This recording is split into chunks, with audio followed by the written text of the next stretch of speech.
नमस्कार दोस्तों, स्वागत है आपका आपके अपने ही यूट्यूब चैनल लक्ष्य क्लासेस पर। रोज़ की तरह आज भी हम सामान्य हिंदी के कुछ महत्वपूर्ण प्रश्नों पर चर्चा करेंगे।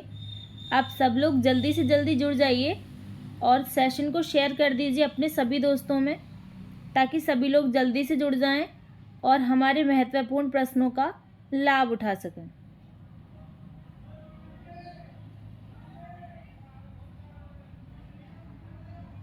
जल्दी से जुड़ जाइए सब लोग और शेयर कर दीजिए सेशन को फटाफट, ताकि सभी लोग जल्दी से जुड़ जाएं और हमारे महत्वपूर्ण प्रश्नों का लाभ उठा सकें।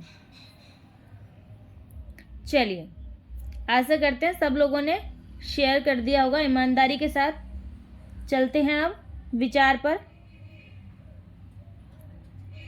ज्ञान से शब्द समझ आते हैं और अनुभव से अर्थ। बहुत ही अच्छी लाइन है। छोटा विचार है लेकिन बहुत कुछ कह रहा है। ज्ञान आपको कितना भी हो, उससे आपको सिर्फ शब्द समझ में आएंगे, लेकिन जब आपको अनुभव होगा उससे अर्थ समझ आएगा आपको। आप किताबी ज्ञान हासिल कर रहे हैं, आपको सिर्फ शब्द समझ में आते हैं। जो आपके बड़े बूढ़े लोग हैं, आपके मम्मी पापा हैं, उनसे आप कभी बात करके देखना। शब्द बेशक उन्हें आपसे कम आते हों, लेकिन उन्हें अर्थ आपसे ज़्यादा समझ आता है बातों का। ठीक है, तो पुस्तकी ज्ञान में ही बिल्कुल रमे मत रहो, थोड़ा बाहरी दुनिया से भी कनेक्ट रहो कि आपके आसपास क्या हो रहा है, उसको भी आपको थोड़ा ध्यान में रखना है। पुस्तकी ज्ञान तो हासिल करना आसान है, लेकिन समाजी ज्ञान हासिल करना बहुत कठिन है।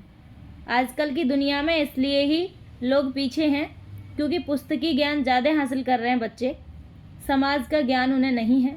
इसलिए वो लाइफ में आगे परेशान रहते हैं थोड़ा, क्योंकि वो समाज से जुड़े हुए नहीं हैं। भाई, पुस्तकों से भी जुड़िए, लेकिन समाज से भी जुड़ते रहिए साथ साथ। आपको समाज को थोड़ा समझना होगा। चलिए, चलते हैं अब प्रश्न पर।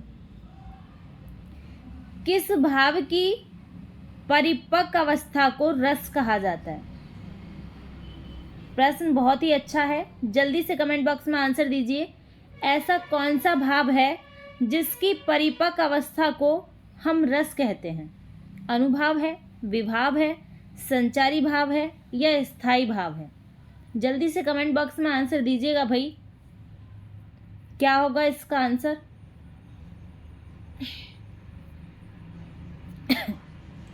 चलिए, आंसर ले लेते हैं। क्या होगा इसका आंसर? कौन सा भाव है ऐसा जिसकी परिपक्व अवस्था को रस कहते हैं? अनुभाव नहीं होगा, विभाव नहीं होगा, संचारी भाव नहीं होगा, स्थायी भाव। जब कोई भाव आपके मन में आए और वो स्थायी बन जाए, तभी रस की उत्पत्ति होगी। ठीक है, तो स्थायी भाव होगा इसका आंसर। चलते हैं अगले प्रश्न पर। प्रश्न है हमारा, सूरदास को किस रस का सम्राट कहा गया है? बहुत ही अच्छा प्रश्न है भाई, और कितनी बार एग्जाम में पूछा गया है ये प्रश्न। सूरदास को किस रस का सम्राट कहा गया है? वात्सल्य रस का, श्रृंगार रस का, शांत रस का या भक्ति रस का? जल्दी से कमेंट बॉक्स में आंसर दीजिएगा। आसान प्रश्न है, आपको पता होगा और आपने पढ़ा भी होगा। चलिए, जल्दी आंसर दीजिएगा। आंसर ले लेते हैं। क्या होगा? सूरदास को किस रस का सम्राट कहा जाता है? भक्ति रस का नहीं कहा जाता, शांत रस का नहीं, श्रृंगार रस का भी नहीं, वात्सल्य रस का कहा जाता है। ठीक है, सूरदास को वात्सल्य रस का सम्राट कहा जाता है। ठीक है, चलिए चलते हैं अगले प्रश्न पर। प्रश्न है हमारा, जयद्रथ वध किसकी रचना है? बहुत ही महत्वपूर्ण रचना है जयद्रथ वध। किसकी रचना है ये आपको बताना है। जयशंकर प्रसाद की रचना है, मैथिली शरण गुप्त की रचना है, सूर्यकांत त्रिपाठी निराला की रचना है या सुमित्रा नंदन पंत की रचना है? जल्दी से कमेंट बॉक्स में आंसर दीजिएगा। प्रश्न बहुत ही महत्वपूर्ण है।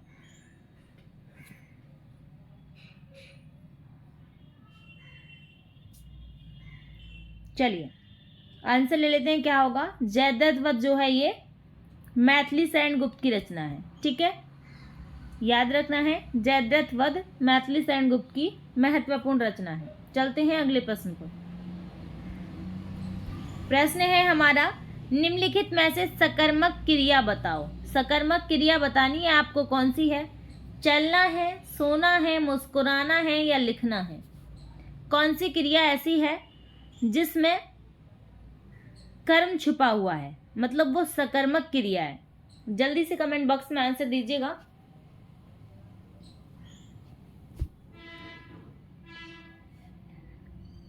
चलिए भाई आंसर ले लेते हैं, क्या होगा इसका आंसर। सकर्मक क्रिया कौन सी है? चलना, क्या चलना? पता नहीं क्या चलना। सोना, क्या सोना? पता नहीं क्या सोना। मुस्कुराना, पता नहीं क्या मुस्कुराना। लेकिन जब लिखने की बात आती है, लिखना, तो कुछ तो लिख ही रहा होगा भाई। लिखना मतलब कहानी लिख रहा होगा, कविता लिख रहा होगा, कुछ लिख रहा होगा वो, तभी लिखना बोला गया है। ठीक है, तो ये लिखना जो है इसके साथ कर्म जुड़ा हुआ है, इसलिए सकर्मक क्रिया है। चलिए चलते हैं अगले प्रश्न पर। जहाँ पर कर्म की संभावना व्यक्त हो रही हो वहाँ पे सकर्मक क्रिया होती है। ज़रूरी नहीं है कर्म लिखा हुआ ही हो साथ में। ठीक है, चलिए चलते हैं अगले प्रश्न पर।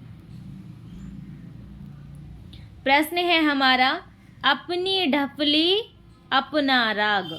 इसका अर्थ बताना है, क्या है अपनी ढपली अपना राग? स्वतंत्र होना, अपना दुखड़ा रोना, संगठन का अभाव या सबका अपने अपने मन के अनुसार चलना? जल्दी से कमेंट बॉक्स में आंसर दीजिएगा। प्रश्न अच्छा है, अपनी ढपली अपना राग। आजकल लोग ज़्यादातर यही कर रहे हैं, अपनी ढपली अपना राग वही गाते फिर रहे हैं। सबकी अपनी अपनी ढपली है, उन्हें बजाते फिर रहे हैं। चलिए, दूसरे के राग को कोई सुनना ही पसंद नहीं कर रहा, अपनी ढपली बजाना पसंद कर रहा है आजकल लोगों में, और अपना ही राग पसंद है उन्हें। मतलब सबका अपने अपने मन के अनुसार चलना। ठीक है, सब आजकल स्वतंत्र होना चाहते हैं, सब ये चाहते हैं कि हम अपने मन के अनुसार चलें। चलिए चलते हैं अगले प्रश्न पर। प्रश्न है, अवगुण का पर्यायवाची शब्द है। अवगुण का पर्यायवाची शब्द कौन सा है? द्वेष है, गुण है, प्रेम है या दोष है? जल्दी से कमेंट बॉक्स में आंसर दीजिएगा। बहुत अच्छा प्रश्न है ये। अवगुण का पर्यायवाची शब्द, जल्दी से आंसर दीजिएगा कमेंट बॉक्स में। चलिए आंसर ले लेते हैं, क्या होगा। द्वेष नहीं होगा, द्वेष पे भाग के जाने की जरूरत नहीं है। द्वेष तो हम शत्रुता या वैर को कहते हैं। ठीक है, गुण तो इसका विलोम होगा और प्रेम भी इसका विलोम में ही आएगा। दोष अवगुण का पर्यायवाची पूछा है। ठीक है, अवगुण दोष को कहते हैं। ठीक है, चलिए चलते हैं अगले प्रश्न पर। प्रश्न है हमारे, पुस्तकें, बस्ता और गैस स्टोव, इसके बारे में पूछा है कि क्या कहना चाह रहा है प्रश्न हमसे। जिस प्रकार पुस्तकें बस्ता से संबंधित हैं, उसी प्रकार गैस स्टोव किससे संबंधित है, ये आपको बताना है। भोजन से, रसोई घर से, गैस सिलेंडर से या सेफ से? पुस्तकें जिस प्रकार से बस्ता से संबंधित हैं, उसी प्रकार गैस स्टोव किससे संबंधित है? अच्छा प्रश्न है, जल्दी से कमेंट बॉक्स में आंसर दीजिएगा। चलिए आंसर ले लेते हैं, क्या होगा। पुस्तकें किस में रखी जाती हैं? बस्ते में रखी जाती हैं। तो बस्ते से इस प्रकार संबंधित है ये कि पुस्तकें बस्ते में रखी जाती हैं। गैस स्टोव कहाँ रखा जाता है? रसोई घर में रखा जाना है। इस पर तो आपको दिमाग ज़्यादा लगाना ही नहीं है, आपको ये देखना है कि पहला वाला स्टेप जो है वो क्या कह रहा है। ठीक है, तो पहले वाले स्टॉप में क्या कह रहा है हमसे? ये कह रहा है कि ये जो बस्ता है इसमें पुस्तकें रखी जाती हैं, तो हमें ये देखना है जो रसोई घर है इसमें ही तो गैस स्टोव रखा जाता है। चलते हैं अगले प्रश्न पर। प्रश्न है हमारा, शाश्वत का विलोम क्या है। शाश्वत शब्द दिया हुआ है और पूछा है हमसे इसका विलोम बताओ क्या है। क्षणिक है, स्वस्थ है, चिरंतर है या अस्थायी है। जल्दी से कमेंट बॉक्स में आंसर दीजिएगा, कौन सा ऑप्शन इसका सही आंसर है।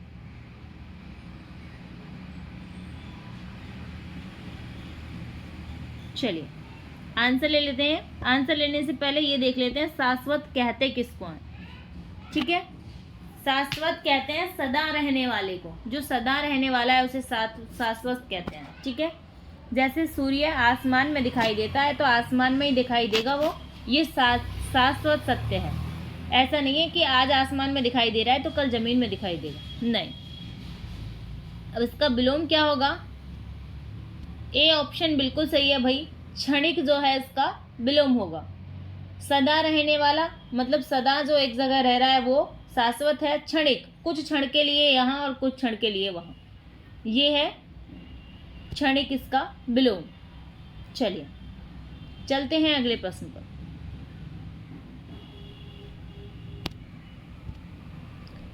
प्रश्न है हमारा, खग के पर्यायवाची शब्द हैं। खग के पर्यायवाची शब्द कौन सा है ये आपको बताना है। पशु है, कबूतर है, तोता है या पक्षी है। जल्दी से कमेंट बॉक्स में आंसर दीजिएगा, खग के पर्यायवाची शब्द। अच्छा प्रश्न है और कई बार एग्जाम में पूछा भी गया है। जल्दी से कमेंट बॉक्स में आंसर दीजिएगा। एग्जाम में ऐसे ही प्रश्न ज़्यादा आते हैं जो थोड़े आसान होते हैं। चलिए आंसर ले लेते हैं, क्या होगा। खग, खग किसे कहते हैं। आप कहोगे तोता भी तो पक्षी है। मैंने बोला आंसर भाई डी है, पक्षी। ठीक है, खग कहते हैं पक्षी को। आप कहोगे तोता भी तो पक्षी है। तोता पक्षी तो है, कबूतर पक्षी तो है, लेकिन ये खग के पर्यायवाची में नहीं आएगा। खग के पर्यायवाची में तो पक्षी आएगा, ये तो पक्षियों में आएगा। मतलब इसका पर्यायवाची लिखेंगे हम तो कबूतर का कपोत लिखेंगे और तोता का मधुभाषी सुखयक, जो भी आप लिखना चाहो वो लिखेंगे, लेकिन खग नहीं लिखेंगे। ठीक है, चलिए चलते हैं अगले प्रश्न पर। महाप्राण ध्वनियाँ व्यंजन वर्ग में किससे संबंधित हैं।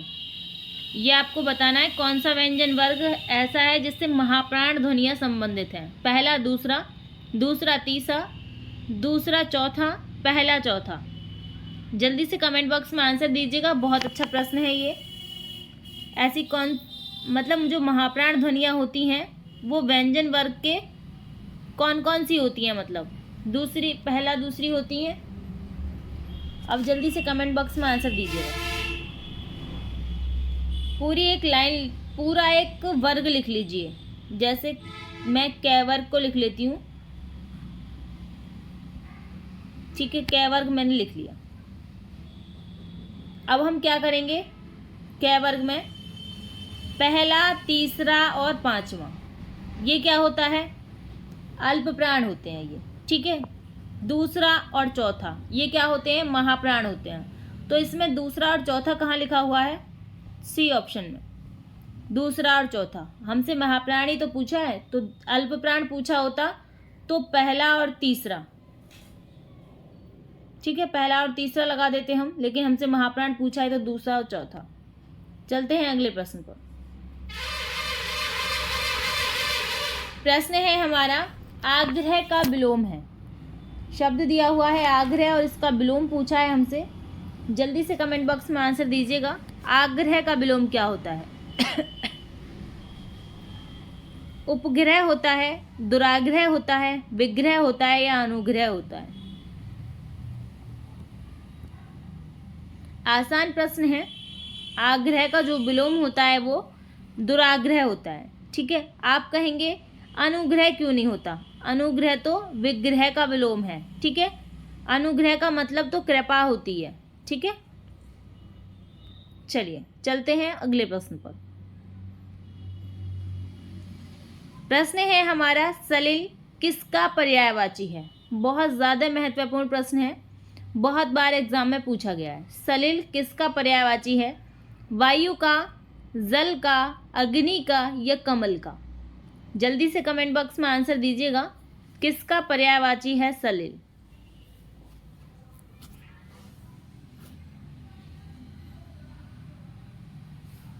चलिए आंसर ले लेते हैं, क्या होगा। पहले हम वायु के पर्यायवाची देखेंगे। वायु के पर्यायवाची कौन से होते हैं भाई? सबसे पहले तो अनिल होता है। अनिल वायु का पर्यायवाची, समीर होता है, हवा होती है। इनमें सब में सलिल तो नहीं आया, समीर जरूर आया है। समीर वायु का पर्यायवाची है, ध्यान देना है आपको, सलिल नहीं है। बी ऑप्शन बिल्कुल सही है, क्योंकि सलिल जल का पर्यायवाची है। ठीक है। अग्नि का पर्यायवाची नहीं है, क्योंकि अग्नि का अनल है, पावक है, दहन है, जलन है। ठीक है।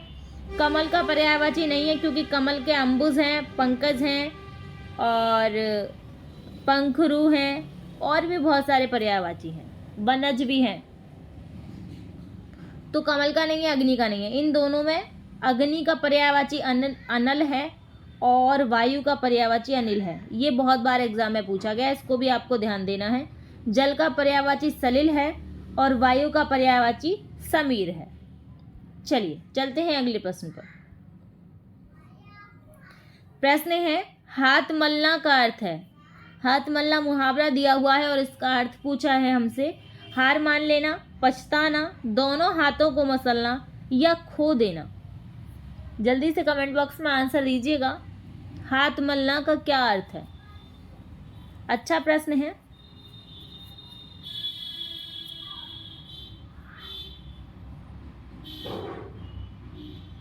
चलिए आंसर ले लेते हैं, क्या होगा। हाथ मलने का अर्थ पता है क्या होता है? हार मान लेना नहीं होता, मसलना भी नहीं होता, खो देना नहीं होता। बी ऑप्शन बिल्कुल सही है, पछताना होता है हाथ मलना। कहते नहीं है तुम हाथ मलते रह जाओगे, पढ़ोगे नहीं तो हाथ मलते रह जाओगे, मतलब पछताते रह जाओगे। चलिए चलते हैं अगले प्रश्न पर। प्रश्न है हमारा, शुद्ध वर्तनी वाला शब्द है। शुद्ध वर्तनी वाला शब्द कौन सा है, ये हमें बताना है। जल्दी से कमेंट बॉक्स में आंसर दीजिएगा। कौन सा ऐसा शब्द है जो शुद्ध वर्तनी वाला है?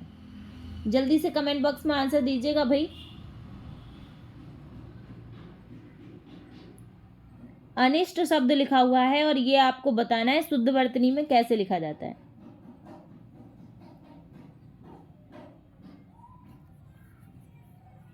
चलिए आंसर ले लेते हैं, क्या होगा। सी ऑप्शन जो है ये बिल्कुल सही है हमारा। अनिष्ट नहीं होता, अनिष्ट होता है। ठीक है। अनिष्ट का मतलब होता है अमंगल या अशुभ। ठीक है। तो सी ऑप्शन बिल्कुल सही है, अनिष्ट ऐसे लिखा जाता है। चलते हैं अगले प्रश्न पर। प्रश्न है हमारा, जिसे कठिनाई से जीता जा सके उसके लिए एक शब्द। जिसे कठिनाई से जीता जा सके उसके लिए एक शब्द पूछा है। दुर्जय, विजित, अजय या अज्ञेय। कमेंट बॉक्स में आंसर दीजिएगा कौन सा सही होगा, जिसे कठिनाई से जीता जा सके।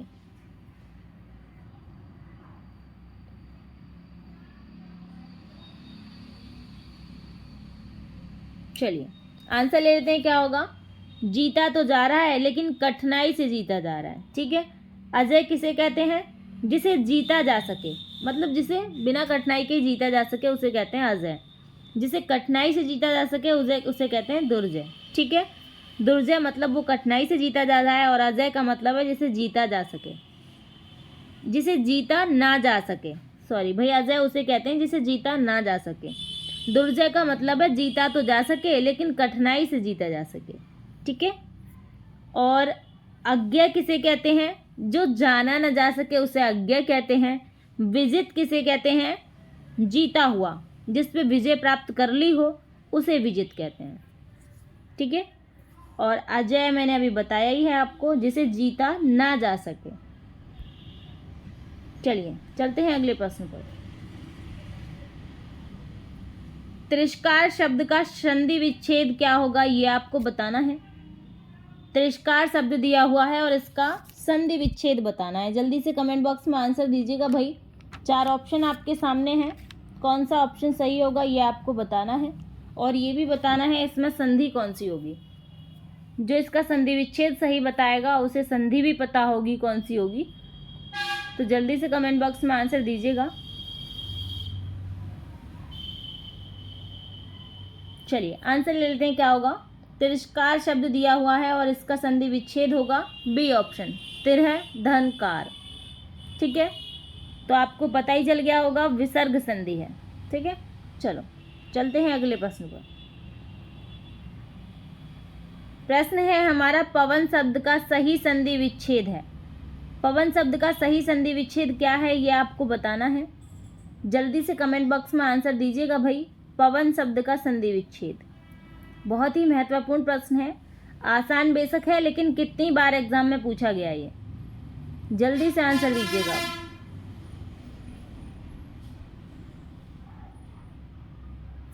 चलिए आंसर ले लेते हैं, क्या होगा। पौधन वन नहीं होगा, पौधन अन, क्या ये होगा। पौधन पवधन न होगा, पैधन अवन होगा, तो कौन सा होगा। बी ऑप्शन बिल्कुल सही होगा, पौधन अन पवन। ठीक है, इसमें कौन सी संधि है, यण संधि है भाई इसमें पवन में। और मैं और भी शब्द बता देती हूँ, एक शब्द होता है पावन। आप गलती से भी इस पावन शब्द का संधि विच्छेद पवन की तरह मत कर देना। ठीक है, पवन शब्द का संधि विच्छेद पौधन अन होगा, लेकिन पावन शब्द का संधि विच्छेद पौधन अन होगा। ठीक है, याद रखना है ये आपको, बहुत ज़्यादा कंफ्यूज हो जाते हैं इसमें। एक शब्द होता है नायक।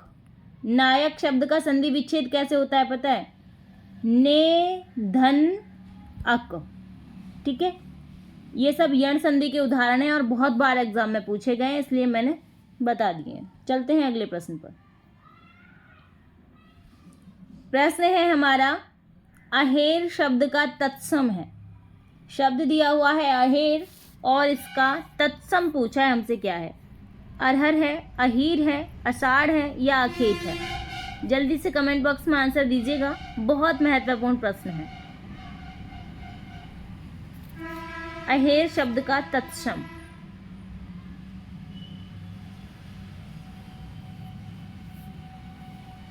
चलिए आंसर ले लेते हैं, क्या होगा। शब्द दिया हुआ है अहेर और इसका तत्सम जो होता है वो आखेट होता है। ठीक है, आखेट शब्द जो है इसको तत्सम रूप में क्या कहते हैं, अहेर कहते हैं। तद्भव रूप में अहेर का तत्सम होता है आखेट। आखेट कहते हैं शिकार को। चलते हैं अगले प्रश्न पर। प्रश्न है, तत्सम शब्द कौन सा है। तत्सम शब्द कौन सा है ये चयन करना है। सूरज है, स्वर्ण है, कुआं है या कपूत है। जल्दी से कमेंट बॉक्स में आंसर दीजिएगा, आसान प्रश्न है। कौन सा इसमें तत्सम है ये आपको छांटना है। जो संस्कृत से ज्यों का त्यों प्रयोग में आते हैं वो शब्द तत्सम होते हैं, और जो संस्कृत के शब्द हैं और हिंदी में प्रयोग करते हैं हमने हिंदी में प्रयोग में ले लिए हैं वो, उन्हें हम तद्भव कहते हैं। चलिए देख लेते हैं अब। सूरज, सूरज को हम हिंदी में सूरज बोलते हैं, वैसे संस्कृत में या तत्सम भाषा में सूर्य होता है। ठीक है, लेकिन हम इसे सूरज बोल देते हैं। तो जिसे हम अपनी भाषा में बोलते हैं सूरज, उसे हम तद्भव भाषा कहते हैं, और जो शुद्ध रूप होता है उसे तत्सम भाषा कहते हैं। स्वर्ण, स्वर्ण को हम अपनी भाषा में सोना बोलते हैं, मतलब इसका शुद्ध रूप स्वर्ण है। तो बी ऑप्शन हमारा बिल्कुल सही है, क्योंकि हमसे तत्सम ही पूछा है। कुआं, कुआं तो शुद्ध रूप कूप होता है, कुआं तो हम बोल देते हैं, तो ये तद्भव हो गया। कूप, कूप इसका तत्सम है और कुआं तद्भव है। कपूत, कपूत जो है ये भी तद्भव है, क्योंकि इसका तत्सम जो होता है वो कुपुत्र होता है। चलिए चलते हैं अब अगले प्रश्न पर। प्रश्न है, अनिवार्य का विपरीतार्थक शब्द है।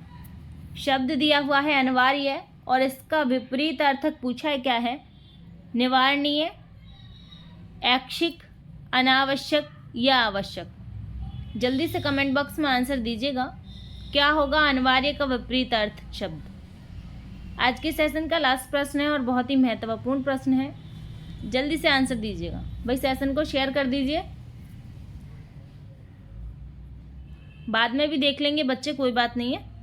आप सेशन को शेयर कर दिया करो, जब एक बार क्लास पूरी हुआ करे उसके बाद आप सेशन को शेयर कर दिया करो। चलिए आंसर ले लेते हैं। अनिवार्य का जो विपरीत अर्थ होगा वो क्या होगा? बी ऑप्शन बिल्कुल सही होगा, ऐच्छिक। ठीक है, अनिवार्य का मतलब है हमें करना ज़रूरी है, ऐच्छिक का मतलब है ना भी करें तो भी चलेगा, मतलब वैकल्पिक भी कह सकते हैं आप। अनिवार्य का विलोम या विपरीत अर्थक वैकल्पिक भी होता है। वैकल्पिक का मतलब है आपको ऑप्शन दिए हुए हैं उनमें, और अनिवार्य का मतलब है जो दिया हुआ है वही अनिवार्य है, ऑप्शन नहीं है। चलिए आज इतनी देर तक बने रहने के लिए भाई बहुत बहुत धन्यवाद आपका। आशा करते हैं आपको सेशन अच्छा लगा होगा। लाइक कीजिएगा, शेयर कीजिएगा एंड चैनल को भाई सब्सक्राइब कीजिएगा। धन्यवाद।